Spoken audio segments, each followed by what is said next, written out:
You know Gray Bar for electrical parts, but there's one more thing you may not be thinking of us for that can help maximize your next project's total value. Our pre-project planning services are designed to help you win the bid, save on labor costs, and keep your installers productive across your entire build. The sooner you call us, the better. Because when we're there from the beginning, we can anticipate your needs and help you solve problems before they become problems. Yep, Gray Bar does that.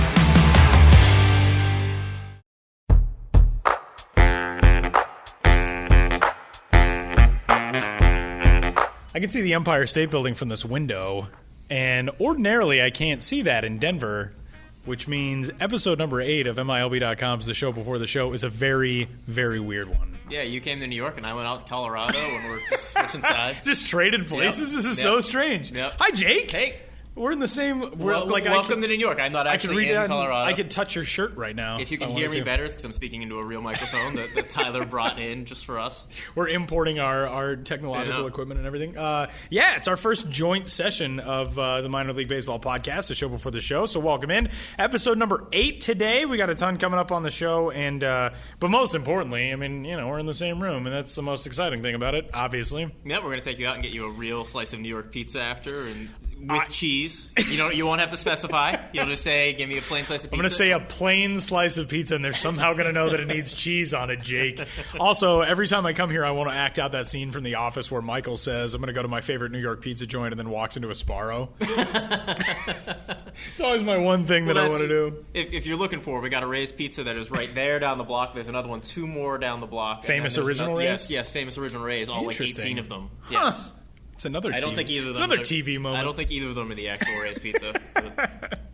Well, now I know. Now I got some food down in the basement today here at lovely Chelsea Market. It's, you know, we're in like a real... This is so much nicer than like, you know, my bedroom where I have my desk and normally record the show. This conference room is a lot more exciting. I never pictured you in your bedroom. That in the big city. I rarely have clothes on when we do the podcast. No, I'm kidding. God, it's a horrible... This has been a very different experience than I thought it was. This is so weird now. But welcome in. It's episode number 8, and big shocker, we have a ton of promotions to talk about, and we'll dive into it with 3 strikes. One guy making a season debut yesterday, Yoan Moncada, makes his Boston Red Sox professional debut, joins a full season team, scores a couple of runs in his first game, makes a good defensive play. Your thoughts on his debut last night with Greenville? Yeah, it was, I got to see a little bit of the highlights after the game. I didn't get to watch live, but I saw they had a nice leaping catch that I saw him in spring training for a few times and looked a little more comfortable. I mean, I saw him his second and third day, I think, on the backfields, just practicing with Greenville at that point. I saw some quotes from Darren Fenster, the manager in Greenville, who worked out with him in spring training and hasn't seen him since, saying he thought that Moncada looked a little more comfortable. Things I saw when we were in spring training was some things that Fenster kind of mentioned in our story with talking to Ash Marshall after the game. Had been a little bit stiff and a little bit maybe uncomfortable at the plate in spring training, and Fenster said he thought he looked much better in batting practice and put together some pretty good at-bats last night. No hits, but drew a walk and saw plenty of pitches.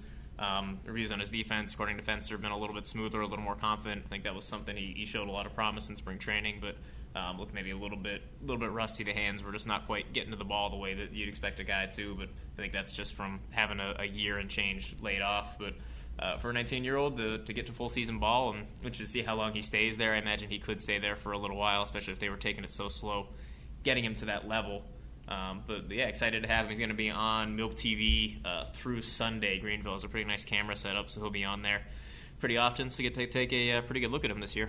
That's going to be the fun thing to watch. I mean, especially after that long of a layoff, is seeing him kind of come into his own, because it's not just that you're adjusting to a new level or you're adjusting to, you know, the cultural acclimation, all that kind of stuff for a guy like him. But the fact that he hasn't played baseball for over a year, that's the biggest thing, is when you get back into game action, it takes so much longer to get, because there's so many, you know, very delicate skill sets that you need to have back all working in harmony.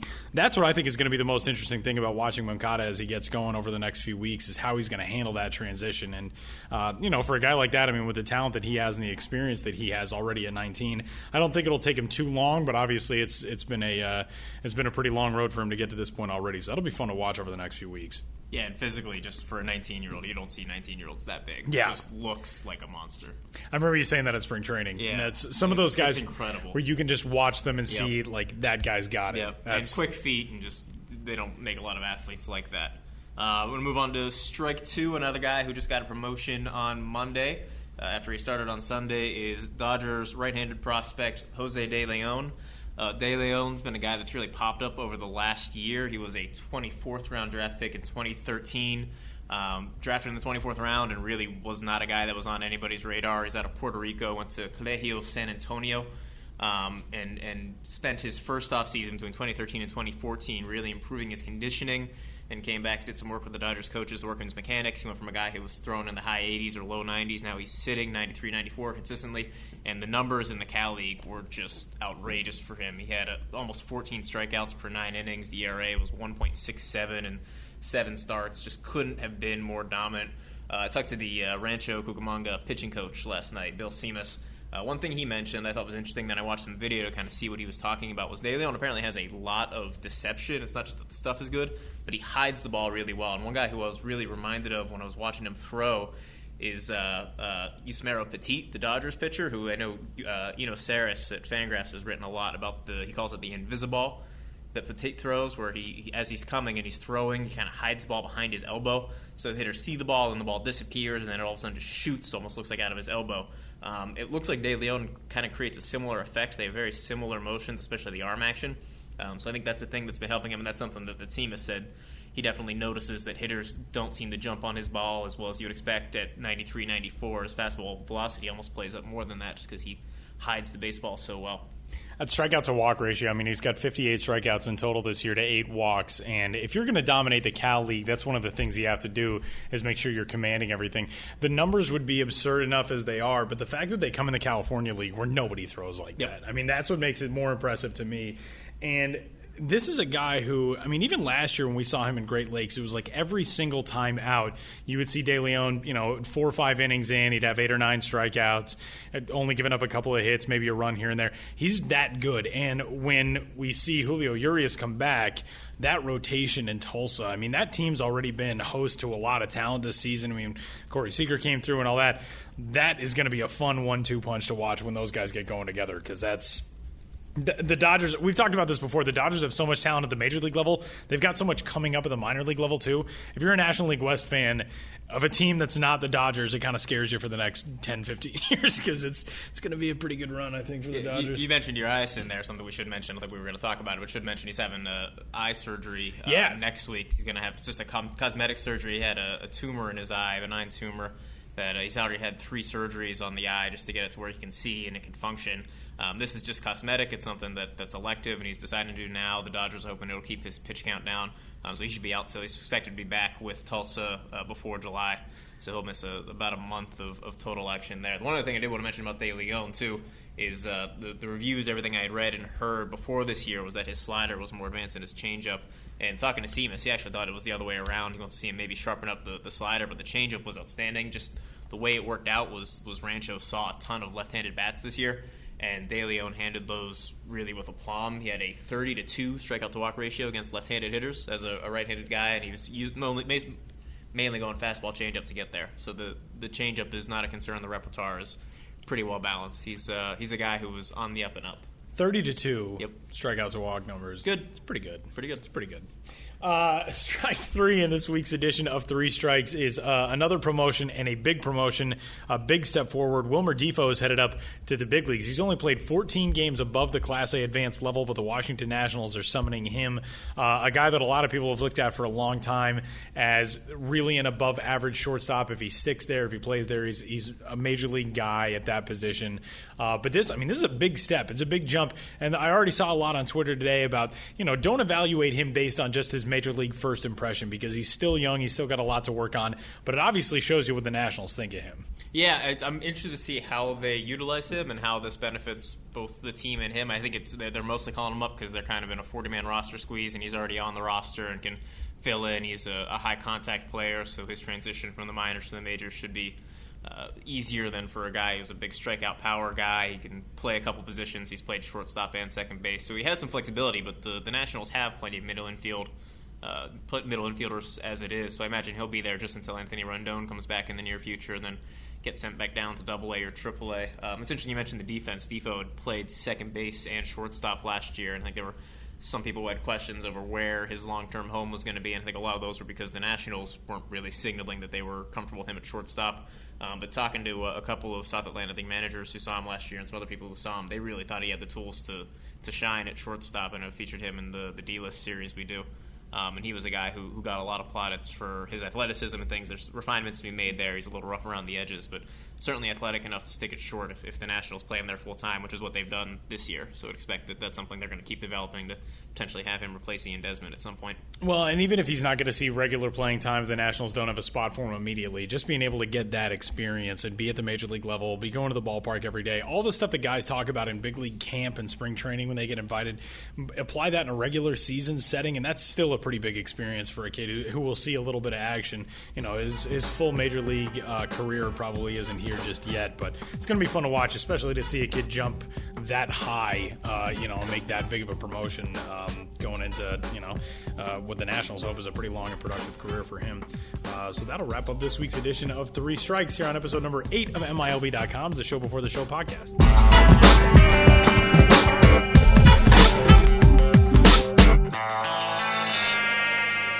This is so weird. I'm seeing all of these people for the first time who I vaguely recognize from Twitter. And, Sam Dykstra joins us. Hi, Sam. Hi, how's it going? Good thing I shaved. Now I look like my actual Twitter profile picture. I did not. No, that's true. I would not have recognized you. Yeah. Like, who is this bearded guy? I don't get it. Jake and I both look like we're, battening down for a maritime voyage. I should have done it. Making our Colorado guests feel welcome. Yeah, I know. Oh, I got a mountain man beard. Sam, welcome, man. It's this is one of the coolest stories that I think we've had on the site this season. It explains something that is a very different. I'm going to make my second Office reference of the show already today, but there's like that episode where Michael says to Oscar from accounting, explain this to me like I'm a 5-year-old. And that's what I needed with the Super 2 cutoff explanation, and your piece is terrific.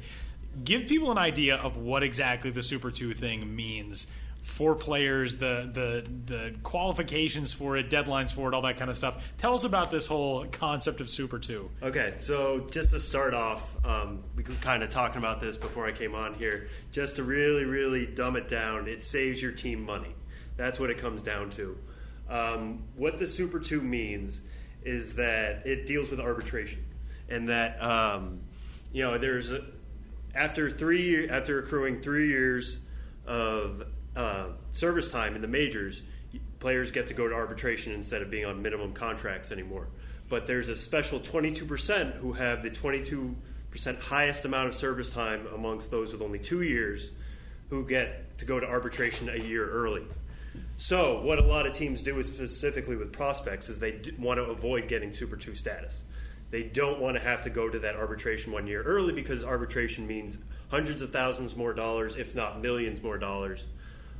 So what they're trying to do is they delay guys typically towards mid-June, but we don't know exactly when that cutoff will be until years later. The deadline is sort of artificially established, and it kind of floats. It's not like it's just one day, basically, like everybody's waiting for June 14th or whatever it is. Yeah. That kind of moves around. Yeah, it's kind of like telling somebody, bring enough water to fill this cup 20%. By the way, I'm not going to tell you how big the cup is. It's a good analogy. Yeah, you don't know exactly what the cutoff is going to be until years later, so teams play it safe and they just wait until June. It could be late May, depending on the class size. But they figured out it's late June, and that's when we typically we've seen guys like Gregory Polanco, Will Myers 2 years ago, who get called up around that time, and then hopefully down the line those teams will avoid getting the early arbitration year because of it. So who are guys this year that this might be affecting? I know teams won't necessarily confirm this publicly, but who do you suspect is at least being affected maybe a little by this? Yeah, this is one of those things that's really like a third rail. Teams just refuse to acknowledge it and always say they need more seasoning because it's easier to say. We saw that last week, but when I was writing it up, it was actually perfectly timed, because the Indians had said with Francisco Lindor, specifically Super 2 is not a reason why we're holding him down. For all we know, that could actually be the reason, but it's easier for them to say, he's a guy, he's not quite hitting 300. He still needs some more seasoning at AAA. He hasn't done all the right things yet. That's easy for them to say. And then come mid-June, he's ready now, and we could see him back up there, especially with the Indians' defensive problems. And as we know, Lindor is super on defense. It could be a big boost to them. Also, the other guy everybody's talking about, everybody's complaining. I had today, he hit his first AAA homer, and somebody tweeted at Jeff Linnau saying, "Call him up." Was Carlos Correa. He was destroying AA pitching. He's doing equally well in AAA now. The Astros don't particularly have strong options at shortstop, especially with Jed Lowry being down until the All-Star break. But he's another guy. They just brought him up, so they want him to get him a couple games at AAA. And it probably won't be till mid-June that we see him get called up just for that arbitration reasons. Sam, what was it like for you researching this story? Because this is one of the most complicated transactional topics. Did you know a decent amount about Super 2 before you started? Because the way I like it is the way that you started the piece is actually quoting the actual language that describes it. Yeah. And then he said, all right, in layman's terms, here's what this means. But what was it like for you researching this whole thing? Because it's a bear of a topic. I kind of recommend it to people is actually going through the CBA. And when there's something you don't understand, look, the CBA is online for anybody to find. It's not exactly hard. You can just literally Google Major League Baseball CBA, and it's there. And just look through it yourself and try to put it into words you'll understand, or ask one of us, anything like that.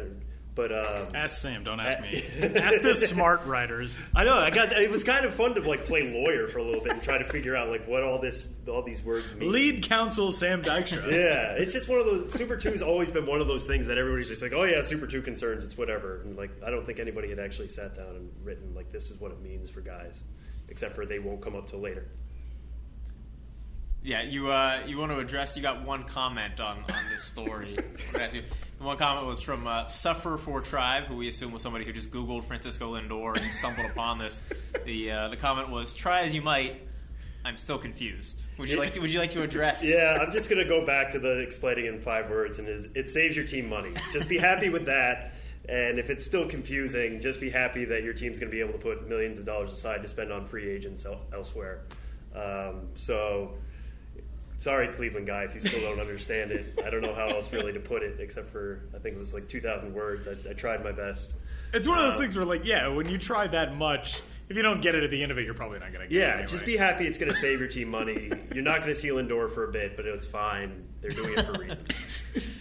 Francisco will be in Columbus for a little bit. It's fine. Yeah, just go with it. Just go with it. Well, and that's the interesting thing too that you brought up is we heard comments from the Indians this week that there's still some things he needs to work on. He's progressing on field. He's progressing off field, but he's not ready just yet. And we've heard that. I mean, we heard it with Gregory Polanco. We've heard it with guys. I mean, even just in delaying arbitration status with with the Chris Bryants of the world and those guys. But is this something that you think is an issue that will come up again the way that it's structured now in the next CBA? I mean, is there still kind of that cloud that surrounds it, the way that it is with a situation like Chris Bryant or all those types of things? Does it seem like it's something that'll be debated again down the road, the Super 2 status? Well, yeah. I don't know about Super 2 so much. I mean, players would obviously love money earlier than what they're getting. Chris Bryant's, it seems like it was a horse of a different color because it's adding another year of service time to him. They get another year before he gets the big money of free agency. Arbitration, you're bargaining against yourself, essentially. There's no outside offers. So it doesn't seem like there's a big swell. It's already changed. It used to be 17%. Now it's up to 22%. So maybe we could see it bumped up to 27%. Because that really pushes teams to say, listen, we can't wait for a top prospect until July. That might be a little much if they push it back even further. So there has been some movement in the past. I haven't seen any big groundswell for changes quite yet. But it could be on the table. I mean, CBA negotiations, everything's on the table, and we'll see what happens. But you're going to have to learn your Super 2 because it might be here for a while. Yeah, I know. Yeah, it doesn't happen until 2016. I think that's when this is up, so it'll be a little while. So read your stuff. Get up to speed, Suffer for Tribe guy. This year, I mean, those are kind of the two biggest names, Correa and Francisco Lindor, and Jose Peraza is another one who Sam threw into this piece about Super 2. So go educate yourselves on this Super 2 stuff because it's really fascinating stuff. It is kind of complicated and tough to understand, but that's why we have smart guys like Sam. I feel like I should have gone to law school so I can maybe explain it slightly better, but this is cheaper. It all comes down to money. Yeah, it's cheaper not going to law school and trying this. Sam will not be Super 2 eligible. No, I will not be Super 2 eligible. It's the answer to 99 out of 100 questions is money. Sam, good work, man. Yeah, no, it was great seeing you do this in the flesh. What? This is awesome. I know, this is different. I wish we could do this all the time. Thanks, man.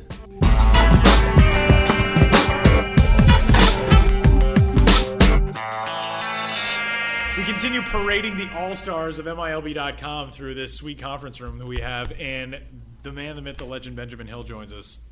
Welcome, Ben. Thank you. I feel welcomed. It's great to be here. It's very exciting to see you. Just as a random backstory, we'll let Jake in on. You and I met in 2011 when you came to Myrtle Beach. Yes. To do a road trip through the Carolina League. And then when I applied for this job, came out and interviewed, I said hello to you one day, and you said, "What are you doing here?" And I said, "No, trying to get a job." And now we've come full circle. Now we're on a podcast. This is like a very meta moment. Yeah. Well, you were just talking about the first time we met, and now it's been 4 years. There it is. That is the king of puns. We didn't even talk about that before this segment. I didn't set you up for it. You just nailed that. Yeah, and spontaneity. This is all day, every day. Yeah, this is what New York is like, Tyler. I know. All this day, is every amazing. day. If I could just sit around Ben's puns all day. Ben won't even be in the conversation. Everybody else will be talking. You just hear him just making puns Ben himself. just pops over a wall and says something witty and disappears again. Puts his headphones back in. That's exactly it. Keeping myself. I was on a plane all day and just now got to tackle promo preview for this week, but there's a ton of stuff going on this week, and we know that the Late Show with David Letterman is coming to a close. One of the closest teams to the New York metropolitan area for full season minor leagues, the Lakewood Blue Claws, are tackling that for this week's promo preview. Yeah, I definitely wanted to feature that in the column. I mean, on a selfish level, because I'm a fan of Letterman and late night TV in general, and I've really been making an effort myself this last month to make sure I watch every week. So, when work and your personal interests combine, it's great. And the Blue Claws are going to pay tribute to David Letterman, because you should pay tribute to him. He's been on network TV for 33 years. And, of course, they put together a bunch of their own top 10 lists that they'll unveil at the game. Tried to get David Letterman to the game, and now they're settling for trying to get just some other guy named David Letterman to come to the game. And when I talked to them yesterday, that wasn't, set in stone yet, because he's apparently fake David Letterman is apparently just as hard to get a hold of as real David Letterman. Do they have to contact the fake David Letterman's agent? I imagine that's a busy day for fake David Letterman too. Yeah. Busy day for the real one. His life. Yeah, but I don't think he's a David Letterman impersonator. He's just a guy, named David Letterman. So hopefully they can get him out. Yeah, they can go through the proper channels. I imagine not more than one person has to be reaching out to the fake David Letterman, but minor league baseball teams will definitely be at the forefront of that push. Yeah, they're at the forefront of fake everything because real is just too expensive. That's why you see the C and D listers come through, and it's what it is. I'm not knocking it. It's just there's only so much money in a promo budget, so can't get David Letterman, get a guy named David Letterman. Yeah, I mean they're just going to keep going down the list. Maybe they'll just find a guy named Dave. Or a guy who's on the DL. I don't know. A guy who's wearing a Letterman's jacket. That's what's going to happen. One of those, that'd be fine, too. That's good. Yeah. If you're a guy named Dave and you can throw on your high school Letterman's jacket, then you can, you're setting yourself up for glory at the Lakewood Blue Claws. Yeah, come throw out a first pitch. Yeah, if you were to make a top 10 list of minor league foods, I think that would be a popular thing. And we had a food released by Fresno this week that is possibly the strangest concoction I've seen in a minor league ballpark. Ben, you want to tell us what the heck the Grizzlies are doing? Yeah, I wrote about this for the MLB blog Cut 4, which has been highlighting I'm writing for them once a week and highlighting one promo that I think might capture the attention of America. And the Fresno Grizzlies, this is beginning on Thursday in conjunction with a haunted house they're going to have at the ballpark. It's halfway to Halloween. So in conjunction with all this Halloween stuff, they've devised something called the Frankenslice. And it is literally, Frankenslice like Frankenstein, but also Frankenslice like Frank, a hot dog, and slice, a slice of pizza. And they found a way to wrap a whole hot dog into the crust of the pizza. So depending on your perspective, it looks amazing or disgusting or maybe a little bit of both. But that Cut 4 article that I wrote today came up, and quite predictably, it captured the attention of the internet. I think SportsCenter retweeted it at one point, a lot of other blog posts jumping on the Ben's Biz glory. And I think it's great that they're doing this. Whether or not it's a tasty item, it gets a lot of attention because people like to see bizarre food items. Here's the one thing about that, it kind of looks like a Frankenstein with the hot dog sticking out the sides. I feel they drew up a logo and they actually added deadbolts to the pizza. I feel like they missed the boat by not just having the hot dogs be the deadbolt and the Frankenstein. Yeah, but I think if you look at the logo, his head is the hot dog wrapped up at the top. I guess they could have, made the deadbolts and the hot dog all in one. But the Grizzlies are a great visual team. They really go the extra mile with their promotions. They got a little chip on their shoulder, I think, losing the Giants affiliation and converting to the Astros. And in conjunction with that, they're saying, that's fine. We're going to do us. We're going to be really creative and unique in-house. We don't need the affiliation to make us a reason fans will go. So even, a Thursday night, halfway to Halloween, something that you could kind of write off, they're going big with it and getting national attention, and, I think it's a great approach. It made me realize several things about how non-creative I am. Because, I worked in a handful of minor league front offices, but I never came up with anything that's good. Because, first I'm looking at it and I'm like, man, the concept is great. The character they drew up is great. And then the fact that it's halfway to Halloween is so creative. But I did not even think about the fact that Frank, for the hot dog, and then Slice for the pizza slice, Franken Slice, that's like, I don't have the brain power for that. It's a lot to take in. I mean, I think some of these things, as disposable as they seem, you kind of have to meditate for a couple minutes to make sure you got all the details. And then unknown details, maybe even to the teams themselves, kind of rise up from within you. Tell me about the Altoona Curve, a team that is near and dear to my heart, and Mike Passanisi, who hosts basically the world's lone competing podcast with ours, so we'll crush him eventually. Mike and his squad over in Altoona came up with a concept to send their mascot Steamer off into retirement. I used to be a radio guy in Altoona, did not know that Steamer was retiring. I texted Mike the other day, and he said, "Where have you been?" Not paying attention, I guess. But Steamer is going out on a big ship. He's doing the whole Derek Jeter thing. But there's more to this promotion than just Steamer going out. Tell us about how they set this thing up. Yeah, I think the Curve are another team, like the Grizzlies, that are just really reliable. I try not to rely on them too much because otherwise every week you can write about some of these teams. But the Curve, Steamer the mascot. I mean, I forget what Steamer actually is, but Steamer's a boiler from a train of some kind. Thank you, yeah. And I knew he was industrial. Yeah. But anyway, Steamer's been a mascot for 16 years. He got injured this offseason, and in the wake of the injury, I think it was a knee injury, he decided to hang it up at the end of the year. So the team is making the Steamer's victory lap, not just at their home ballpark in Altoona, which is called People's Natural Gas Field, by the way.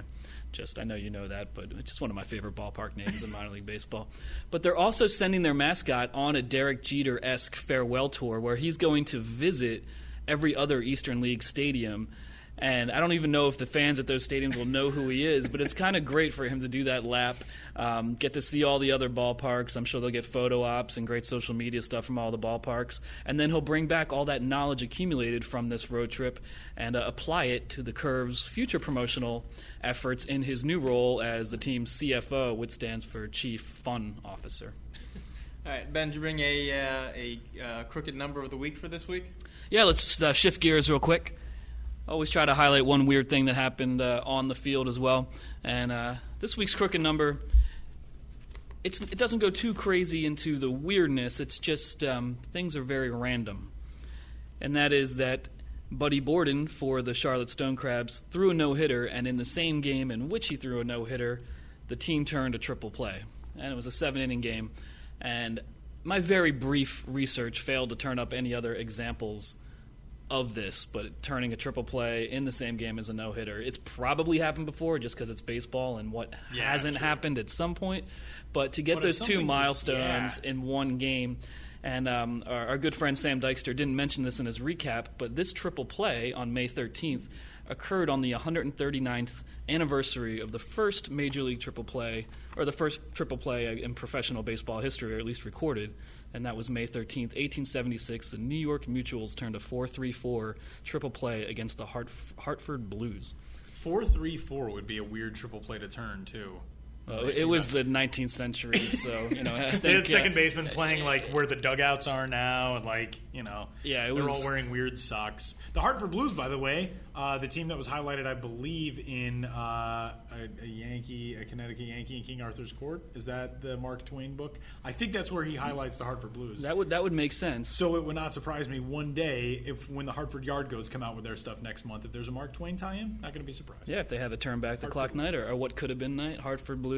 It just surprised me that the Hartford Blues are playing the New York Mutuals. Yeah. Because Hartford and insurance, you'd think yeah, it'd be the that's Hartford what I was Mutuals. When you said mutual, that was my first. Wouldn't that be Hartford? Yeah. It was a different time again. He is Benjamin Hill. Give him a follow on Twitter. He is at BensBiz. You can follow the blog as well, bensbiz.mlblog.com. And now you can read his stuff on Cut 4. I noticed they put you up as Ben Hill, and you're Benjamin Hill on MILB. Yeah, I've got to work on this discrepancy. Benjamin Hill byline, Ben's Biz blog, Ben Hill and other places. I call myself Ben, so maybe I should just get rid of the jammin'. It's like a radio station. Jammin' 92.5 with Ben Hill. Thanks, man. Hey, thank you. And I'm hitting the road starting Saturdays. Yeah, so right. Check for me in the Midwest. If you're in the Midwest, just look around for me. But I'm starting in Kane County on Saturday night, the Kane County Cougars, and then going on to Quad Cities on Sunday, Clinton, Cedar Rapids, Peoria, Omaha. I might have missed one in there. The order might not have been right, but please look for a lot of great Midwest League content, and I hope to see you at the ballpark if you're going to be at any of those ballparks.